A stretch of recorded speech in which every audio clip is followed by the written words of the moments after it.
ઉચિત છે કે કોઈ બીજી વ્યક્તિમાં દોષ બુદ્ધિ, દોષ દર્શન અગર તેમના દોષોની ચર્ચા ન કરે, અગર તો બીજાના દોષોની વાત ન જોવે, ન સાંભળે, ન કહે, અગર મનન ન કરે અને ન સમજે વિચારે તો ઉચિત છે.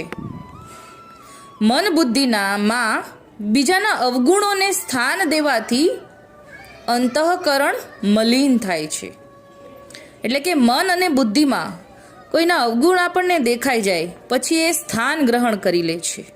આપણા બુદ્ધિમાં અને મનમાં બીજા કોઈનો અવગુણ આપણા બુદ્ધિમાં સ્થાન કરી લીધું તો એ અંતઃકરણને મલિન કરે છે. કારણ કે આ મનુષ્ય શરીર એક ખેતર છે અને તેની અંદર અંતઃકરણ એ બીજ વાવવાની ભીતરી ભૂમિ છે. જેમ ખેતરમાં જે પ્રકારનું બીજ વાવે એવું જ વૃક્ષ ઉત્પન્ન થાય, તે જ પ્રમાણે બીજ રૂપે મનમાં સ્થાન પામેલ દોષોના સંસ્કાર પણ સમય પાકે અને કુસંગથી વૃક્ષરૂપી ધારણ કરી લે છે. કુસંગથી વૃક્ષ રૂપ ધારણ કરી લે છે. એટલે કે આપણા અંતઃકરણના ખેતરમાં આપણે ખરાબ વિચારોને વાવી દીધું, પછી એ ધીરે ધીરે વૃક્ષ મોટું થાય.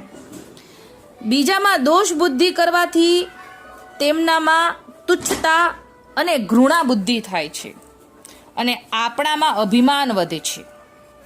બીજાની નિંદા કરવાથી અને સાંભળવાથી જેની નિંદા કરી અને એ સાંભળી જાય ત્યારે તેના આત્માને પણ દુઃખ થાય.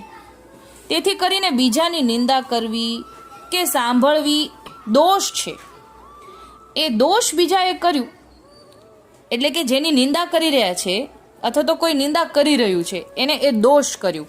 કિંતુ એ દોષ કરવાવાળાની ચર્ચા કરવાથી ચર્ચા કરવાવાળા પણ એમાં દોષમાં સામેલ બને છે, એના ભોગતા બને છે.